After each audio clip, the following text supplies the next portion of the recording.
They didn't just burn my firewood, they burned my lifeline. In the dead of Montana winter, with a storm rolling in and temperatures set to plunge below zero, the HOA decided my winter stockpile was too unsightly. So they destroyed it, just like that. No warning, no remorse. I stood in the ash of everything I'd spent months preparing, holding my daughter's hand, as she shivered inside a house growing colder by the hour. They called it a violation. I called it sabotage. And when they told me to keep quiet and play by their rules, I walked to the old hatch at the edge of my land, the one my grandfather built before any HOA ever existed, and I opened the spillway. Because some people only understand consequences when the flood finally reaches their doorstep. Winter in this corner of Montana doesn't arrive. It invades. It slams in like an armored column, no warning shots, no quarter given. By mid-October, the wind already carries the smell of iron and pine needles frozen mid-fall. The cold doesn't creep. It punches straight through wool and skin and bone until your thoughts themselves feel brittle. Out here, the mountains don't care how many tours you've done or how many medals they pinned on your chest. When the temperature drops hard enough, every man is just meat trying not to freeze. I learned that long before I ever bought this place. After 22 years of carrying a rifle for uncles who never learned my first name, I came home with a duffel, a medical discharge, and a daughter who needed somewhere the sky didn't explode at night. I found it in a narrow valley 30 minutes outside Helena, a patch of land pressed against a ridge so steep the sun gives up and goes home by 3 p.m. in December. The cabin was small, honest, built in the 60s by people who still believed a man ought to be able to see weather coming from his own porch. The deed was older still, inked in 1957, carrying a clause nobody had paid attention to in 3 generations: full ownership and maintenance rights to the emergency spillway and the manual gate that fed the reservoir above the neighborhood. My grandfather had poured the concrete himself. His handwriting was still scratched into the wet mix near the valve wheel J. Harlan, 57. I ran my thumb over those letters the day the realtor handed me the keys and felt something settle inside my chest that hadn't settled since Kandahar. I started preparing the way other men start gardens. August heat still shimmered off the gravel when I fired up the chainsaw and dropped the first stand of birch. The smell of fresh sap and 2-stroke exhaust hung thick while I bucked logs into rounds and split them with a 16-pound maul that sang every time it bit wood.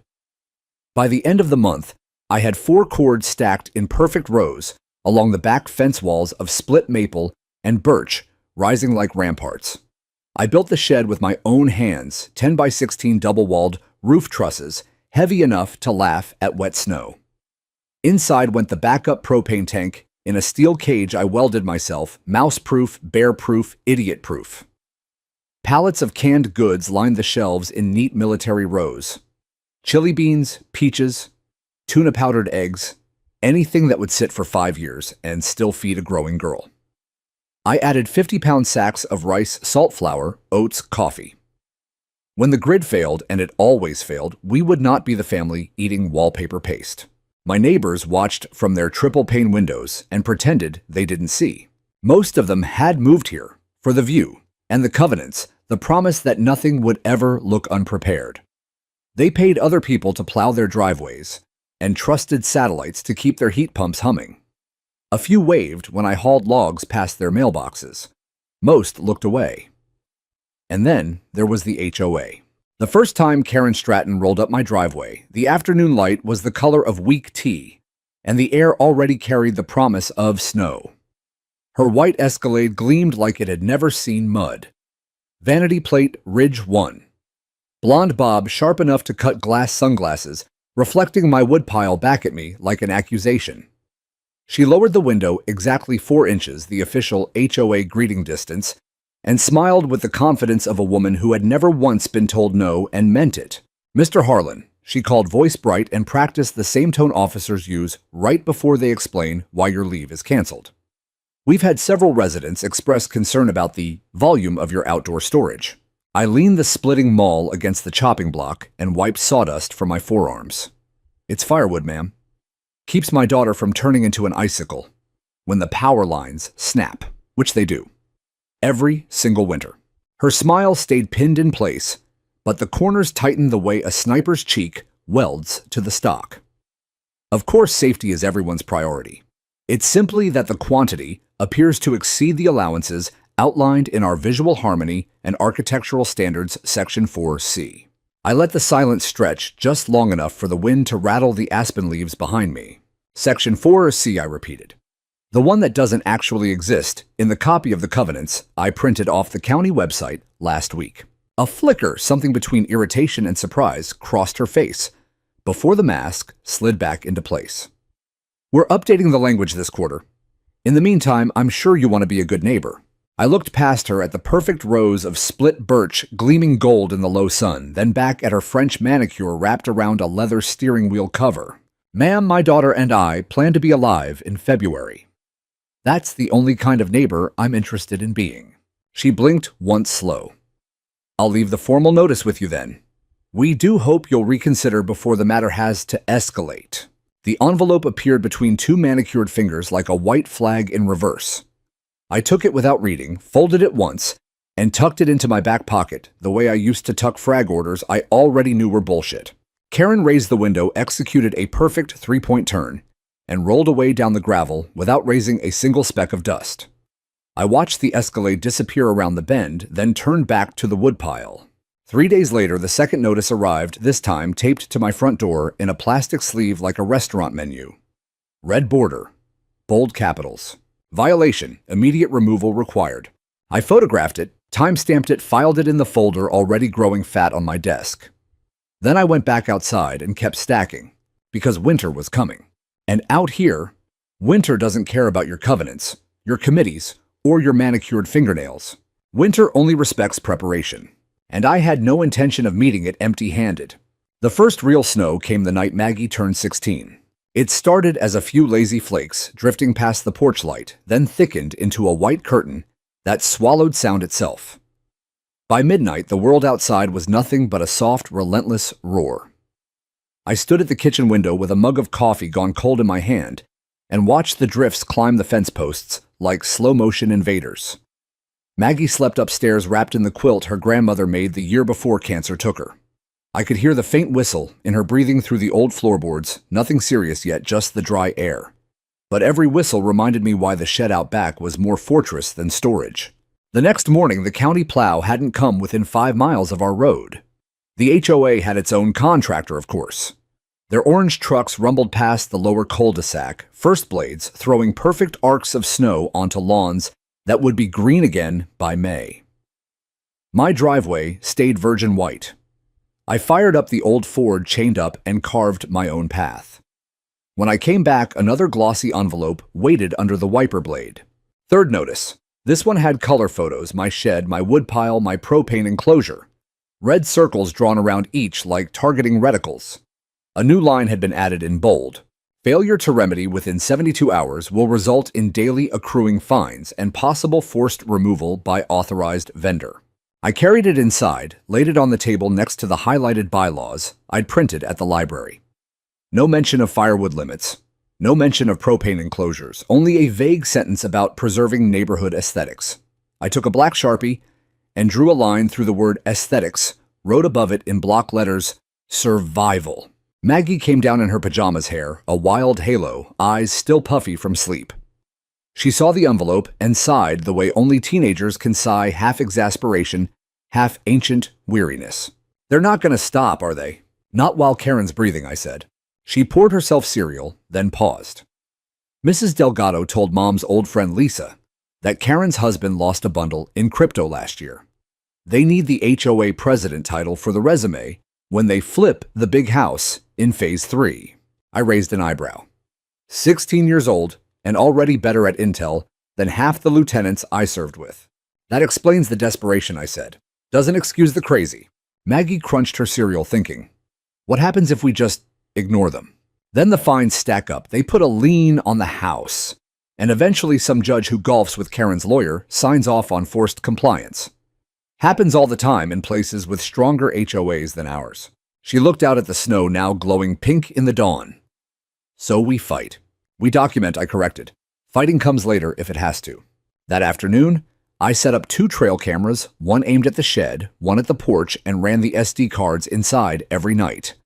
I started a new folder on the laptop, HOA Evidence. 27 files already. I added number 28, a scanned copy of the third notice timestamped with a sticky note that read, "No such 72-hour clause exists in covenants." By the end of the week, the fines began. First email, 75. Second, 150 euro, escalated non-compliance. Third, 275, continued visual obstruction plus administrative processing.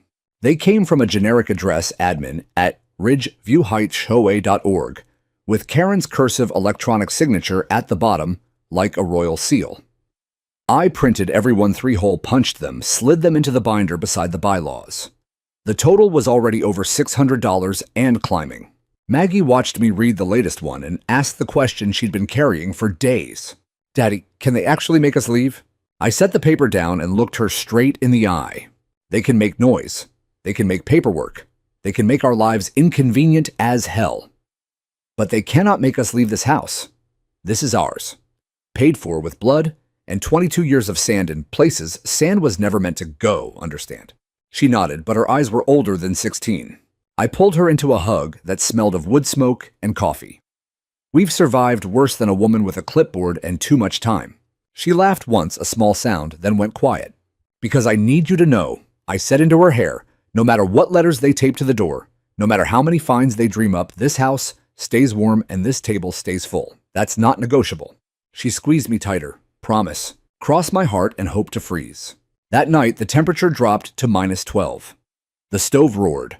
The windows fogged and froze in fern patterns.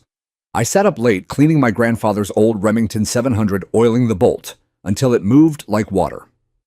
Not because I expected to need it, because the ritual calmed me the way some men pray. At 2:14 a.m., the motion alert chimed on my phone. I slipped on boots and coat, grabbed the flashlight, and stepped into air so cold it felt like inhaling broken glass. The porch camera showed nothing but swirling snow. The shed camera showed the same. False alarm, probably a pine marten. But I stood there anyway, staring at my fortress of wood and steel glowing under the security light, and felt the first real thread of rage coil low in my gut. They weren't just harassing me. They were threatening the one thing I had left that was truly mine, the ability to keep my daughter alive when the world turned hostile. I went back inside, poured 2 fingers of bourbon I'd been saving since my retirement ceremony, and raised the glass to the dark window. "To Karen Stratton," I whispered, "may you never learn the hard way what happens when you push a man who's already decided there's nothing left to lose." Outside, the snow kept falling, erasing tire tracks, footprints, property lines. Inside, the fire crackled and the binder grew thicker. Winter had only just begun, and I was just getting started. The hearing was scheduled for a Wednesday at 6 sharp in the faux log community center that smelled of lemon disinfectant and desperation. I shaved for the first time in 10 days, pressed my old dress blues until the creases could cut bread, and pinned every ribbon I still owned across the left breast. Not for vanity, for intimidation. There's something about a chest full of brass that makes civilians remember rank exists for a reason. Maggie watched me knot the tie in the hallway mirror. "You look like you're going to a court-martial, Dad." "Same difference," I said. She bit her lip. "Kick her ass." Language, young lady. But yes, that's the plan. The parking lot was half full of Suburbans and Teslas, wearing fresh snow like expensive hats. I walked in through the side door so no one could pretend they didn't see me coming. Every head turned anyway. The folding tables had been arranged in a neat little tribunal. Karen sat dead center, flanked by Jeff the treasurer, balding, nervous, sweating through his golf shirt, and Meredith, the landscape chair, red hair, redder temper lips pressed so thin they disappeared. Name placards, bottled waters, a pitcher of cucumber slices floating like tiny green rafts. The whole production screamed authority that had never been tested by anything heavier than a strongly worded email. Karen stood when I entered. The smile was back, but colder now, like frost on a window pane. "Mr. Harlan, thank you for coming. Please have a seat." I didn't sit. I placed my binder on the table with a soft, deliberate thud that sounded louder than it should have. "Actually, I requested this hearing. You just approved it, so I'll stand." Jeff cleared his throat. Meredith glared. Karen's smile twitched. "Very well," she said, sitting again. "We're here to address your ongoing violations of community aesthetic standards." I opened the binder. First page, color photos of my shed, Taken from 4 angles, timestamped. Second page, the HOA bylaws, printed from the county website, highlighted in 3 colors. Third page, screenshots of Ridgeview Heights' own promotional brochure from 2 years ago, featuring a smiling couple in front of a house with, surprise, a very visible, very large woodpile. I turned the brochure so they could all see it. Funny, I said. When you were trying to sell lots, this was rustic Montana charm. Now that I live here, it's a violation. Meredith started to speak. I raised one finger polite, but the same finger I once used to silence a room full of lieutenants. I'm not finished. I walked them through every letter, every fine, every made-up clause. I read aloud the section that actually existed. Article 6, Section D, did not exist. I projected the county's official copy on the wall with the little projector I borrowed from the high school AV club, Maggie's idea. The room got very quiet. When I finished, Karen's knuckles were white around her pen. Thank you for that presentation, she said. However, the board has decided that a compromise is in everyone's best interest. She slid a single sheet across the table. Compromise. I could keep half the firewood if I built an HOA-approved privacy fence around the remainder. Design plans to be submitted for review within 10 days. $250 administrative impact fee payable immediately. I looked at the paper, then at her. Let me make sure I understand, I said, voice calm enough to freeze water. You want me to spend thousands of dollars and several weeks of labor hiding perfectly legal firewood behind a wall you get to approve during the onset of winter because you don't like looking at my survival. Karen leaned forward. We're offering you a path forward, Mr. Harlan. I closed the binder. Go to hell, Karen. The room inhaled as one organism. I picked up my cover, turned on my heel, and walked out. The cold night air hit my face like a slap I welcomed. On my way across the parking lot, a young woman stepped out of the shadows beside the dumpsters. Early 30s, dark ponytail, paint-stained hoodie. She glanced over her shoulder like someone might be watching. You're not the only one, she whispered. I stopped. Come again. She hugged a manila folder to her chest. They fined me $600 for painting my porch coastal fog. Said it wasn't in the approved palette. Same exact paint is on Karen's own house. I've got photos. I handed her my card, simple white stock name and cell number only. Document everything, dates, amounts, emails. You're going to need a trail when this gets ugly. She took the card with shaking fingers. It's already ugly. Then make it uglier for them, I said. They only win if we stay quiet. She disappeared back into the dark. I stood there a moment longer, breath fogging under the security light, feeling the first real spark of something that wasn't rage.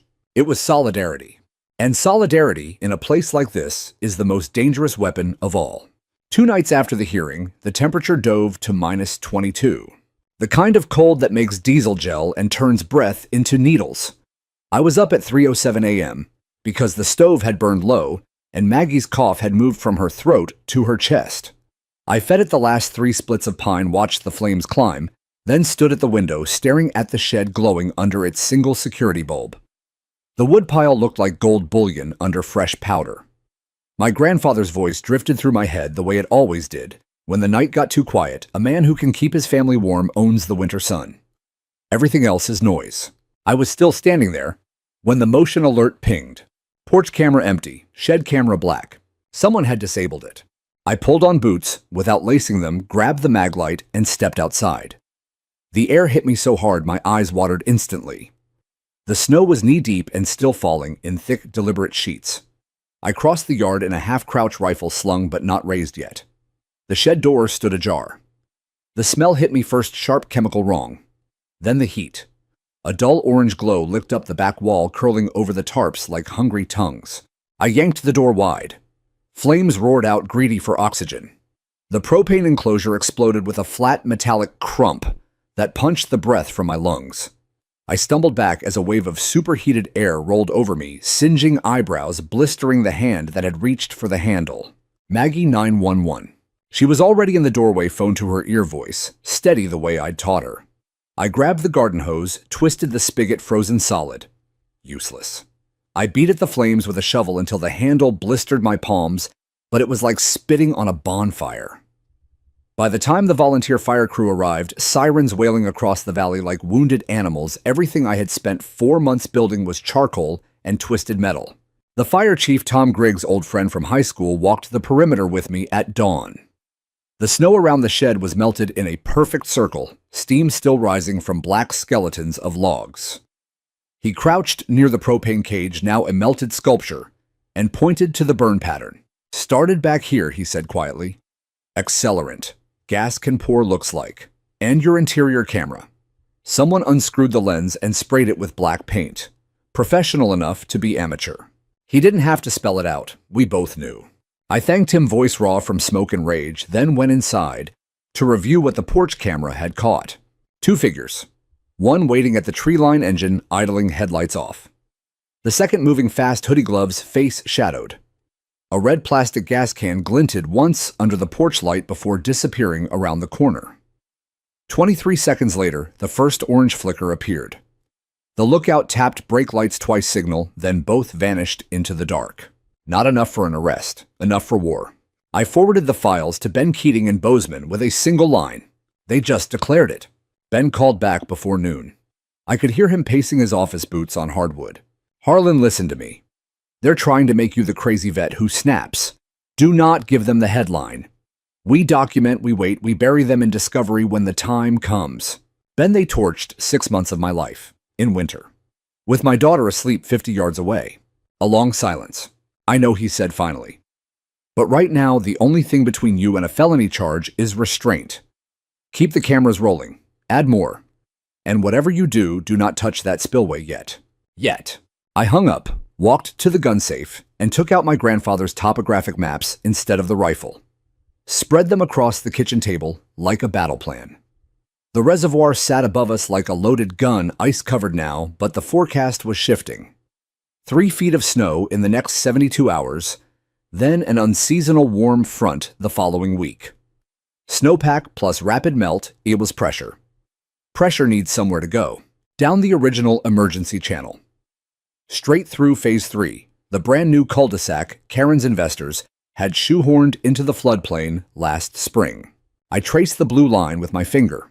The same line my grandfather had drawn in 1957, when the county begged him to take stewardship of the valve because no one else wanted the liability. The same line the HOA's engineers had quietly erased from their site plans. Maggie came in wrapped in 3 blankets, eyes red from crying she'd done in private. "They took our heat," she whispered. "No," I said, voice flat. "They took the easy heat. We still have options." She looked at the maps, then at me. The spillway. I didn't answer. Didn't have to. She reached across the table and put her small, cold hand over mine. "Do what you have to do, Dad. Just come back inside when it's over." I turned my hand over and squeezed once. Outside, the wind picked up, driving snow against the windows like thrown gravel. Inside, the stove burned low, but the maps burned hotter. Winter had drawn first blood. My turn. The storm arrived exactly as predicted, 3 feet, in 72 hours, wind screaming down the ridge like artillery. Power flickered the first night, died the second, and never came back. By the third morning, the house sat at 41 degrees and falling. The last of the scorched scraps I'd salvaged from the shed burned away before dawn. Maggie's cough had turned wet and deep, the kind that rattles in the chest and keeps a father awake, counting seconds between each hack. I boiled snow on the camp stove for tea, wrapped her in every blanket we owned, plus my old Army Gore-Tex sleeping bag, and watched frost crawl across the inside of the windows like living crystal. The generator had coughed itself empty at 4:12 a.m. The needle on the propane tank for the kitchen range hovered just above E. I rationed 1 log every 4 hours, just enough to keep the living room above freezing. The rest of the house was a meat locker. At 10:07 a.m., I called the county emergency line. 16-year-old female, possible early hypothermia, no heat, no power, no wood. Need transport to the warming center. The dispatcher's voice was frayed from too many calls and not enough trucks. "Sir, are you inside Ridgeview Heights, Phase 1 or unincorporated county? Edge of 12C. My deed predates the HOA by 35 years. A pause, keyboard clacking. That zone is under private HOA road maintenance. Their plows haven't cleared the gates for county vehicles. I'm sorry. I can log it as priority, but..." I hung up before she finished the apology. I stood in the kitchen clutching the phone so hard the plastic creaked. Maggie watched from the couch, eyes too bright, cheeks flushed with fever. "They won't come," she said. "Not a question. Not through Karen's gates. She closed her eyes. Then we don't need gates. I looked at the manila envelope they'd left on the porch 3 days earlier. Final demand, legal action, threatened removal of unauthorized structures with or without cooperation. I smiled for the first time in a week. It felt like cracking ice. Exactly. At 11:43 a.m., I kissed Maggie's burning forehead, told her I'd be back in an hour, and stepped into the storm. The wind tried to shove me sideways the moment I opened the door. Snow had drifted to the eaves. I waded waist-deep in places, using the fence line as a guide. The world was white soundless, except for the howl and the crunch of my own boots. 37 minutes later, I reached the spillway hatch, a concrete box half buried under a dune of powder. I dug it out with my gloved hands until my fingers went numb, then brushed the last flakes from the rusted lid. The county seal was still intact. My key cut in 1957, carried on my dog tags, ever since Grandpa died, slid home with a soft click that sounded louder than gunfire in the stillness. I did not open it yet. I simply turned the wheel, one full rotation, felt the gears groan awake, under decades of ice, and listened to the faint, distant gurgle of water moving beneath the frozen surface of the reservoir. A promise. Then I locked it again, covered the hatch with snow, and marked the spot with a single broken aspen branch driven upright like a grave marker. On the hike back, I passed within sight of the lower development. Through the blowing snow, I could just make out the orange glow of portable generators and the yellow rectangles of lighted windows. Karen's people were warm. They had fuel trucks on retainer private plows, a catered warming tent set up in the cul-de-sac like a goddamn tailgate party. They thought they were safe inside their covenant walls. They were wrong. That night, the temperature bottomed out at -29. Maggie's fever spiked to 103.8. I packed snow around her neck and wrists, spooned lukewarm broth between cracked lips, and spoke to her in the same calm voice I once used to talk frightened privates through their first firefight. Stay with me, baby. Just a little longer. At 2:14 a.m., I heard an engine idle past the house, slow, deliberate. Headlights off. I parted the curtain an inch.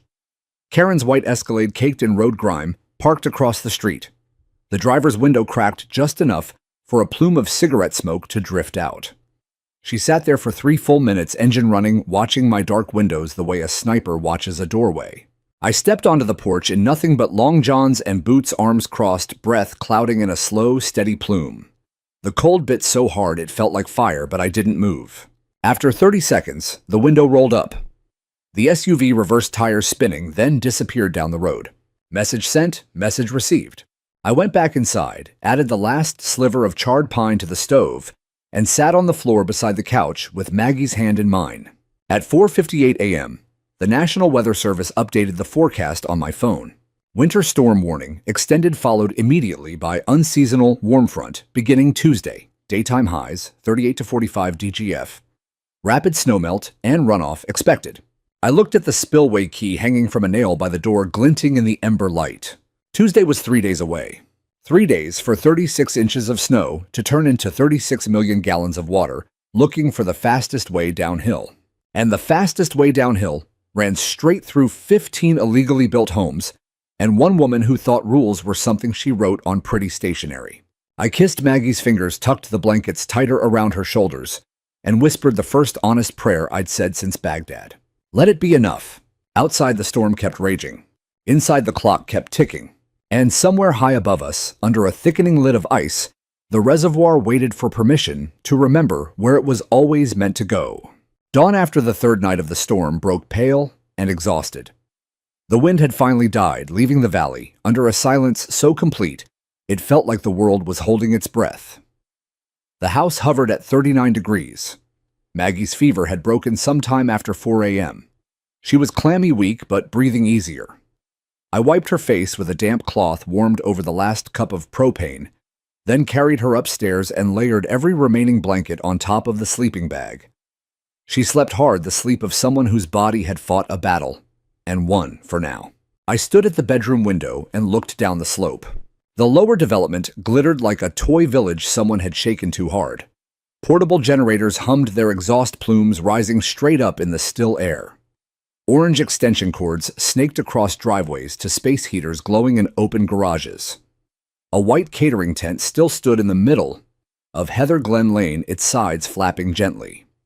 They had Coffee Donuts Wi-Fi and a private plow that had cleared their streets twice while my driveway remained an unmarked white canyon. They were prepared, just not for the right disaster. I pulled on every layer I owned, slung my grandfather's old canvas field pack coiled 50 feet of climbing rope over my shoulder and stepped out. The cold was different now, dry, sharp, almost clean. The snow crunched under my boots like broken glass. I followed the tree line up the ridge, moving slow, checking my bearings every 100 yards. The trail to the dam was invisible, under drifts, but I'd walked it since I was 12. Muscle memory doesn't freeze. 3/4 of a mile later, the dam appeared a low, honest wall of 1950s concrete, half hidden by pine boughs bent double with snow. Nothing dramatic, no roaring waterfall, just a practical barrier built by men who understood that mountains shed water the way dogs shed fur. My grandfather's initials were still scratched into the coping stone near the maintenance shack. I brushed snow from them and felt the years collapse into a single moment. The control box was locked, but my key worked here too. Inside, the gears were stiff with cold but intact.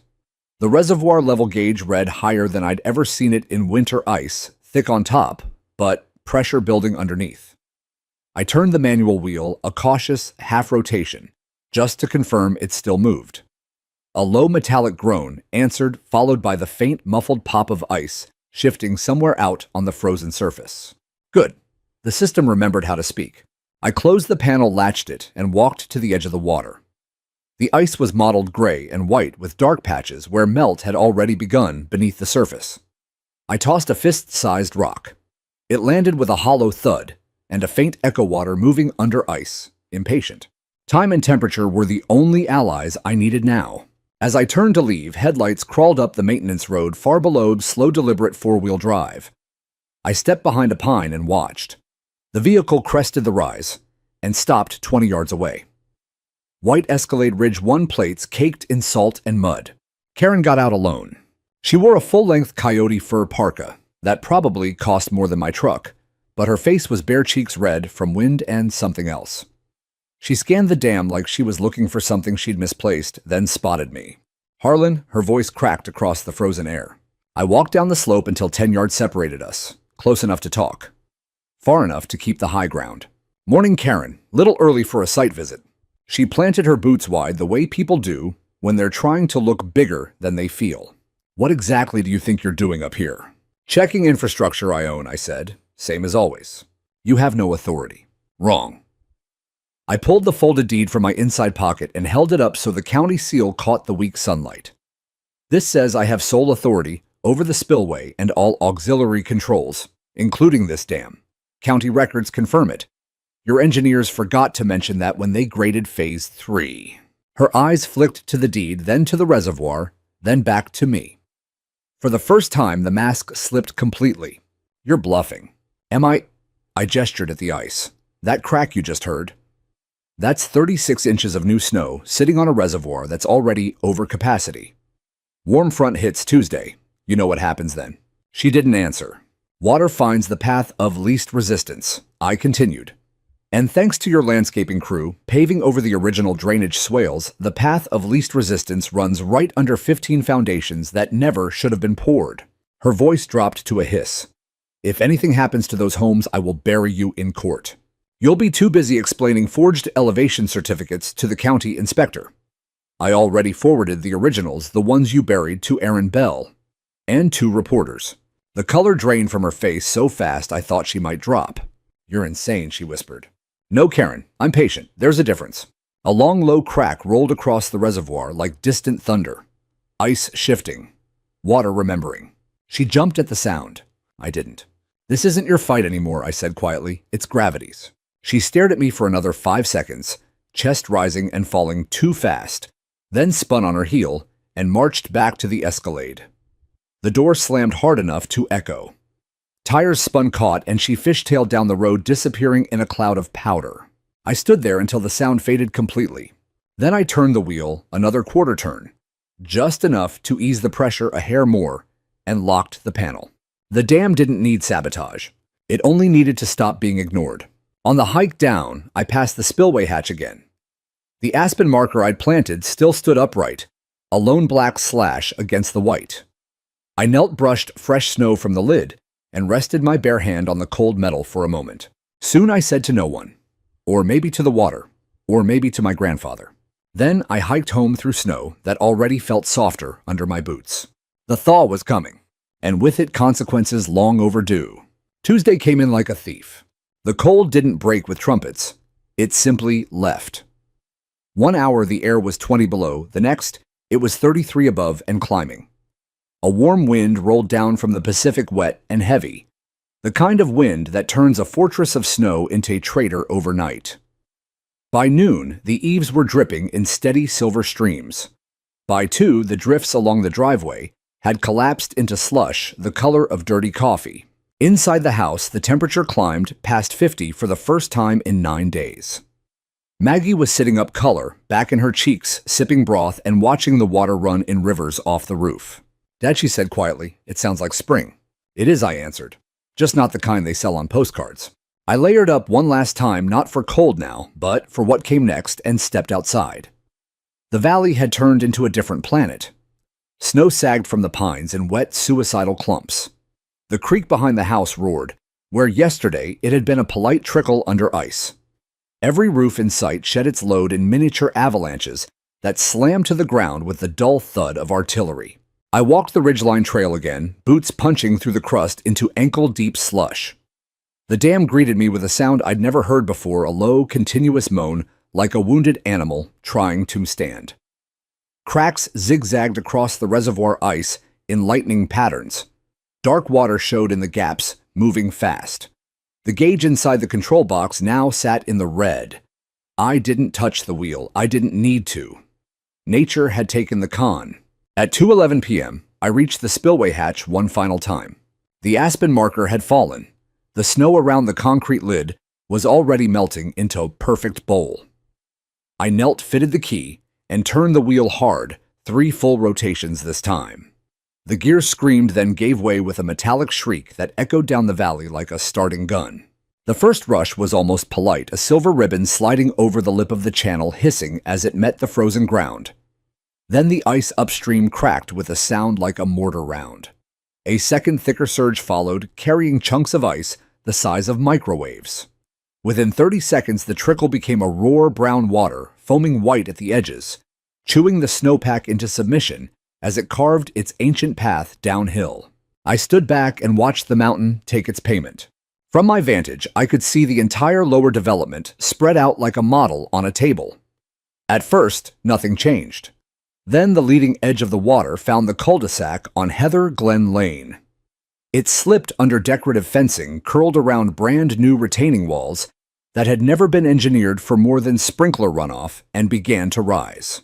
Panic arrived in perfect stages. Stage 1: confusion. A man in a Patagonia vest stepped onto his front porch with a coffee mug, stared at the water licking his welcome mat, and laughed like it was a prank. Stage 2: realization.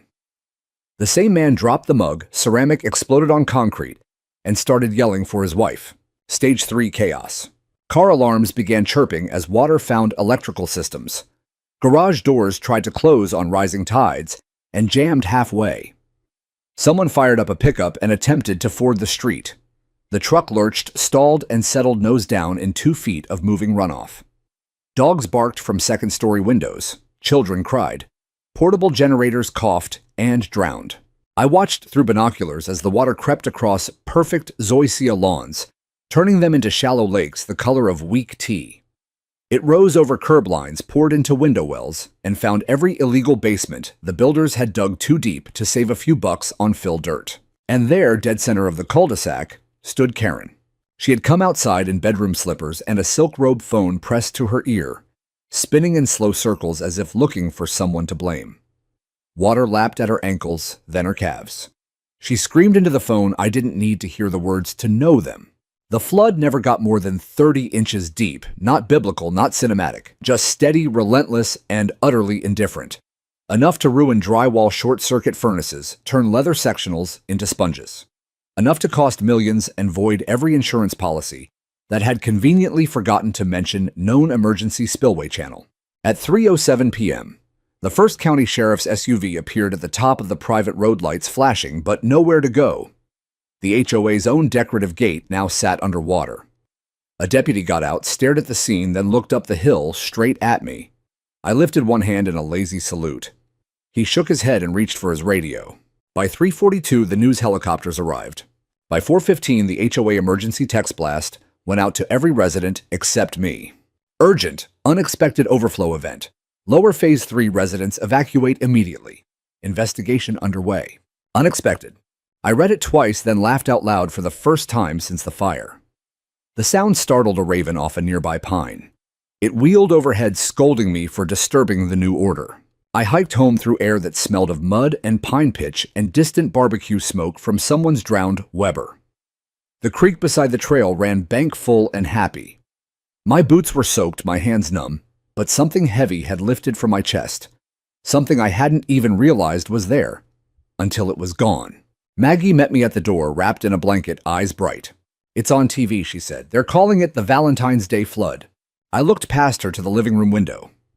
From our elevation, the lower cul-de-sac looked like a shallow lake, reflecting the late sun, toy houses sitting in it, like someone had overfilled a bathtub.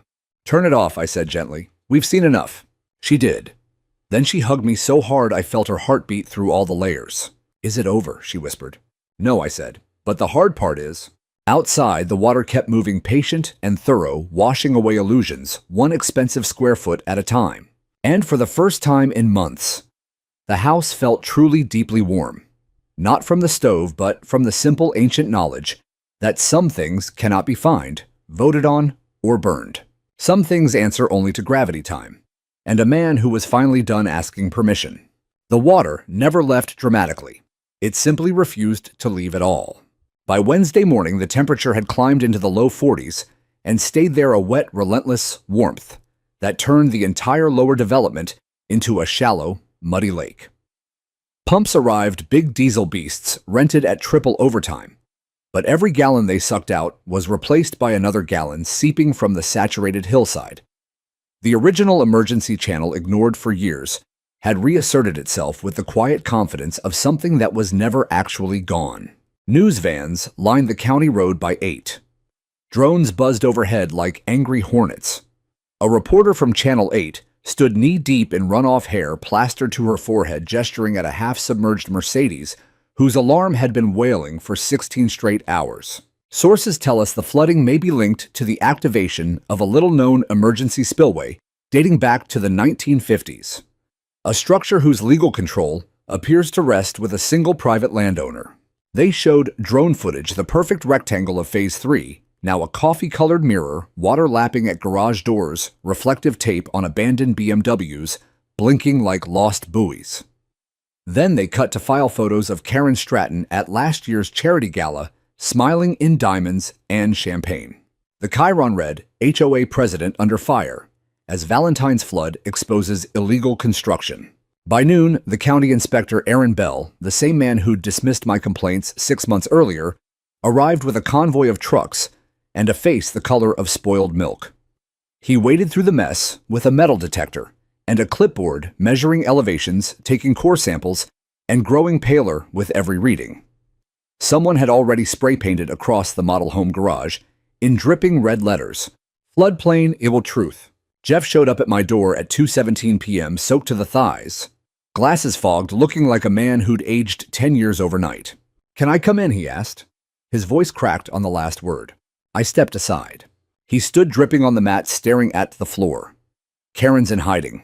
Lawyers told her not to speak. The board's emergency vote is tonight. We're dissolving the current leadership." I poured him coffee he didn't drink. "You knew," I said, "not a question." He nodded, miserable. "Not the arson.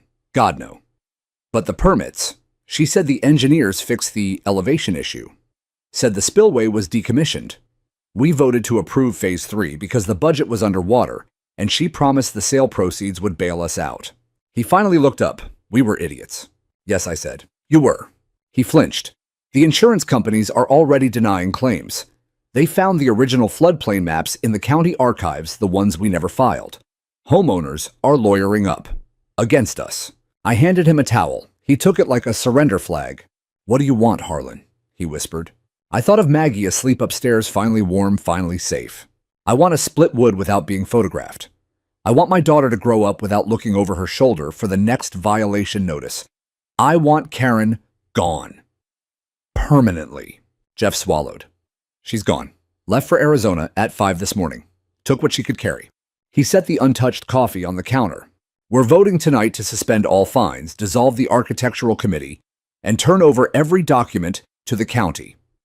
Whatever's left of the HOA will be a shell until the audits finish. He hesitated at the door. I'm sorry about the shed, about all of it. I didn't answer. Some apologies are too late to matter. After he left, I walked down to the edge of my property and watched the pumps work. Men in chest waders dragged extension cords through the mud like orange intestines. A flatbed arrived to haul away the drowned Mercedes. The winch screamed as it dragged the car up the ramp, water pouring from every seam like tears. At 6:03 p.m., my phone buzzed with a new county alert. Emergency HOA meeting, 7:00 p.m. All residents encouraged to attend, topic dissolution of current board and full cooperation with investigations. I didn't go. I'd already attended every meeting that mattered. Instead, I fired up the chainsaw for the first time since the fire dropped a dead standing pine at the back of the lot and spent the evening bucking it into rounds. The smell of fresh pine sap and two-stroke exhaust filled the air like incense. Maggie sat on the porch steps, wrapped in a blanket, watching the sunset over a valley that finally looked honest again, scarred, muddy reels. At 9:42 p.m., Jeff texted a single photo, the community center room packed shoulder to shoulder, Karen's chair empty, emotion on the screen in bold letters. Motion to remove Karen Stratton as president. Effective immediately, unanimous. Below it, a second motion. Motion to suspend all outstanding fines and violations pending full audit, also unanimous. I showed the phone to Maggie. She read it, then leaned her head against my shoulder. Think it's really over? She asked. No, I said, stacking another round on the chopping block. But the part where they get to hurt us, that's done. We worked until full dark, the two of us splitting and stacking new wood under the security light. Neighbors I hadn't spoken to in 2 years walked past on the road, slowed, nodded. Some stopped entirely. One man, the same one who'd once complained about my eyesore shed, set a bundle of split kindling on the tailgate of my truck without a word and kept walking. By midnight, we had 2 full cords neatly ranked where the old shed used to stand. The moon came out cold and bright, turning the floodwater below into hammered silver. Maggie went inside first. I stayed out a little longer, running my hand over the fresh-cut faces of the logs, feeling the grain, the weight, the promise. Somewhere down the hill, a pump engine sputtered and died. Somewhere farther still, a woman who used to rule this valley was driving south on an interstate, watching Montana shrink in her rearview mirror. And up here, high on the ridge my grandfather had claimed, before any of them ever dreamed of cul-de-sacs and covenants, a father and his daughter stacked wood that would burn clean and hot for a long time to come. The water had spoken. The mountain had listened. And for the first time in years, the night sounded like peace. They came for me on the first day of March when the snow was finally gone from the valley floor and the mud had hardened enough to drive on. 2 certified letters arrived at once, delivered by a deputy who looked embarrassed to be there. Envelope 1, Civil Complaint, Ridgeview Heights, HOA v. Harlan Case, number 25 CV 147. Damages sought, $42 million.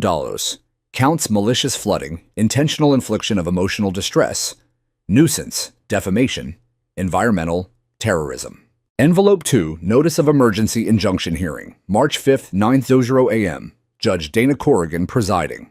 I carried both inside, laid them on the kitchen table next to the new binder, this one labeled Counterclaim, and called Ben Keating. He was at the house in under 2 hours boots, still carrying Red Canyon dust from another fight in Bozeman. He spread the complaint across the table like a crime scene photo and started laughing low, delighted, dangerous.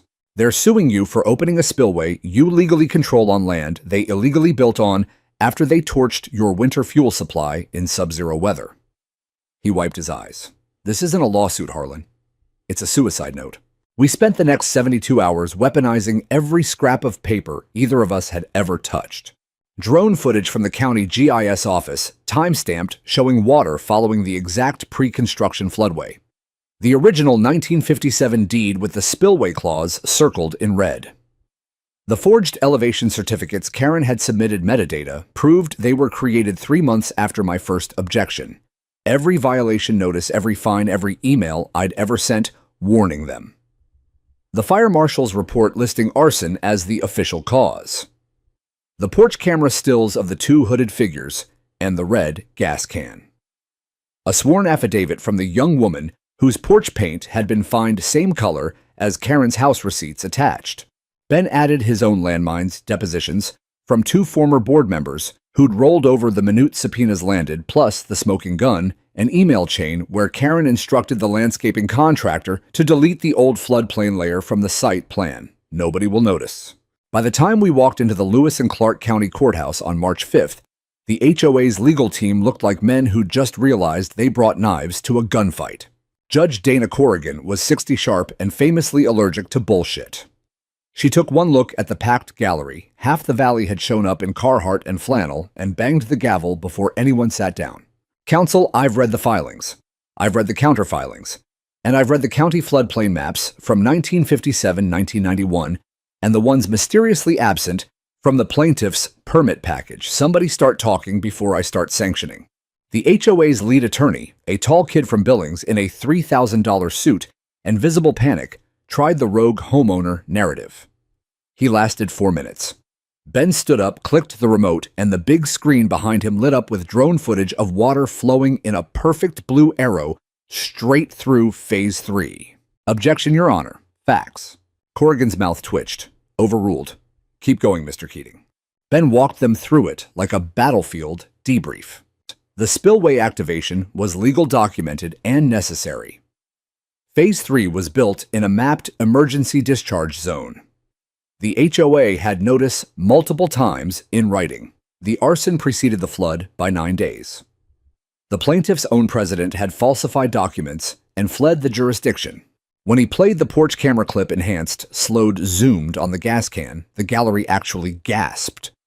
The attorney tried to object again. Corrigan shut him down with a look that could freeze gasoline. At 11:47 a.m., she ruled from the bench.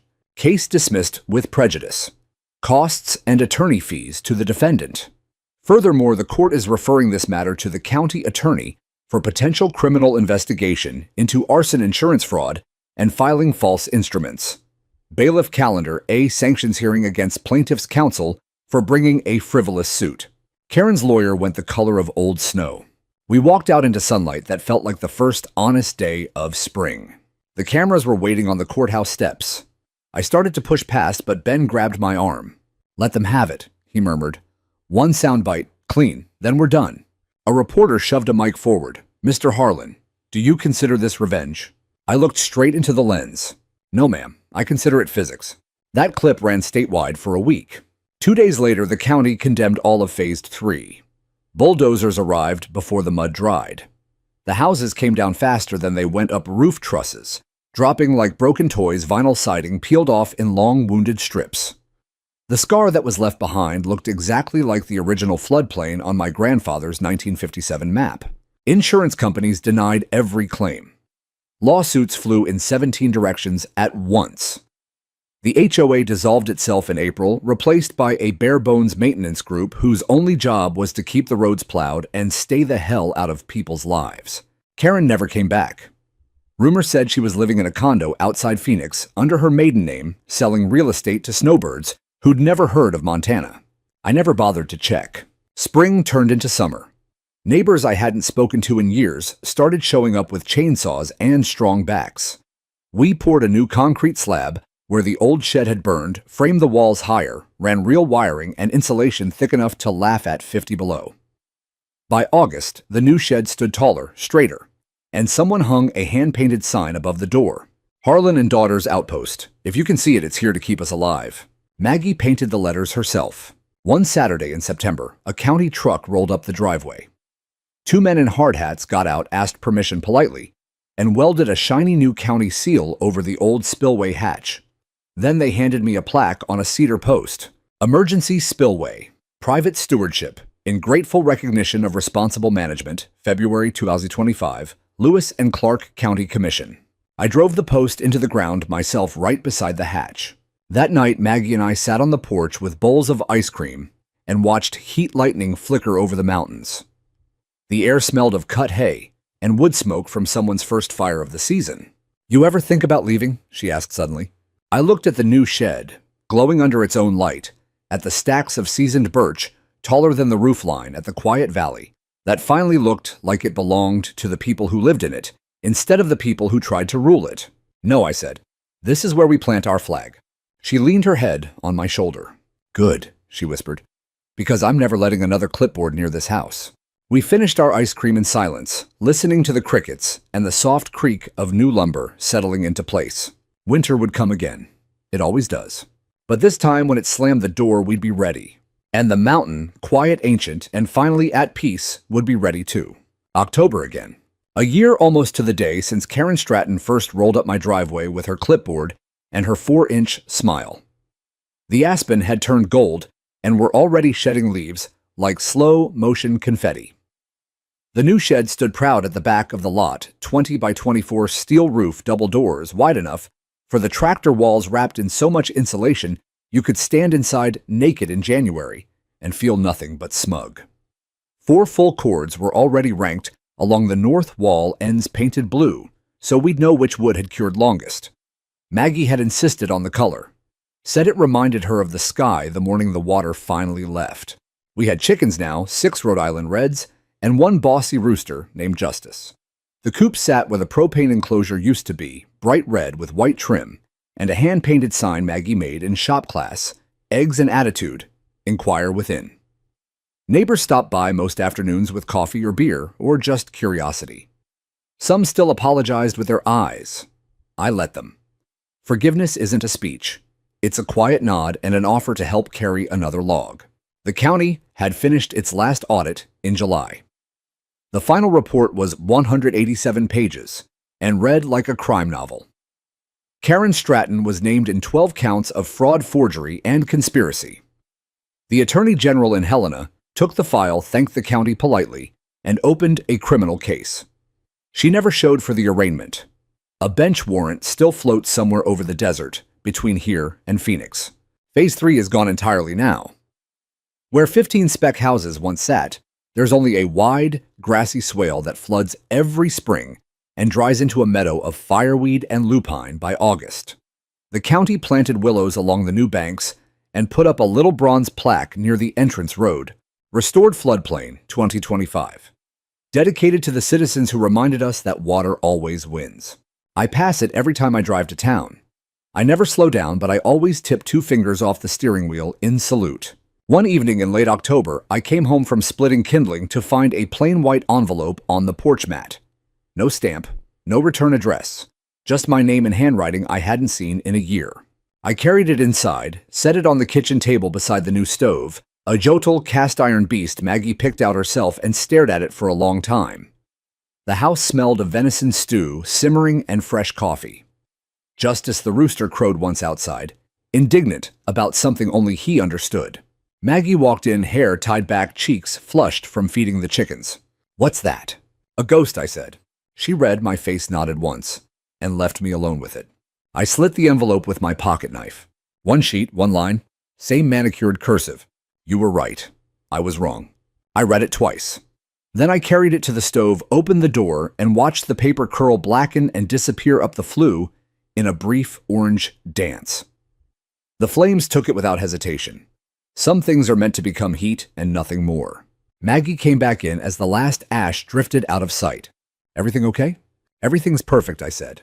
She studied me a moment, then smiled the slow, knowing smile that told me she was growing into a woman who would never need rescuing again. "Good," she said, "because the neighbors are coming over. Potluck. They want to toast the new shed and the fact that nobody's gotten a violation notice in 6 months." I laughed, actually laughed, and pulled 2 bowls from the cupboard. "Tell them to bring chairs. And pie. Definitely pie." They started arriving at dusk, the young couple who'd been fined for their porch color, the retired teacher who once signed Karen's petitions, the contractor who'd refused to build the privacy fence and lost the HOA contract for it. Coolers, folding tables, lanterns strung from the rafters of the new shed, like Christmas in October. Someone fired up a portable speaker and played Old Johnny Cash. Someone else produced a bottle of 20-year Pappy Van Winkle they claimed had been waiting for the right night. We ate elk chili and cornbread under strings of Edison bulbs, told stories we were finally able to laugh about, and watched the stars come out one by one until the sky looked like spilled diamonds. The kids chased fireflies that had shown up early. The dogs wrestled in the grass. Justice the rooster crowed at the moon and was universally ignored. At some point, Maggie climbed onto a hay bale with a mason jar of cider and raised it high. To Dad, she said simply, "Who taught us that sometimes the only way to stay warm is to let the water run where it was always meant to?" Every jar bottle and red Solo cup went up. Someone started clapping. Then everyone was clapping. I stood there in the middle of it all, throat-tight, eyes stinging from wood smoke or something else, and realized this was what victory actually feels like, not the absence of enemies, but the presence of people who finally see you. Later, when the fire in the pit had burned down to coals, and most of the neighbors had wandered home, under a frost-tipped moon, Maggie and I sat on the porch steps, sharing the last of the cider. She leaned her head on my shoulder the way she used to when she was small enough to carry. "Think winter will be easier this year." I looked at the shed, glowing softly under its own light, at the neat walls of wood that would outlast both of us, at the quiet valley that had finally remembered its own name. "Winter will be winter," I said. "Cold as hell and twice as mean. But we'll be warm." She was quiet for a long time. "Good," she whispered, "because I like it here." I put my arm around her and pulled her close. "Me too, kid, me too." Somewhere far below, the restored floodplain caught the moonlight in a long silver ribbon that used to be a cul-de-sac. Willows rustled along the banks. An owl called once, then thought better of it. The mountain was quiet. The water was quiet. And for the first time in my life, so was Reese Harlan. Winter would come again. It always does. But when it slams the door this time, it will find a house full of light, a shed full of wood, and a family that no longer has to ask permission to survive. Some fires are lit for warmth. Some are lit for war. And some, just some, are lit to watch the last ghost of a bad year curl into smoke and disappear forever.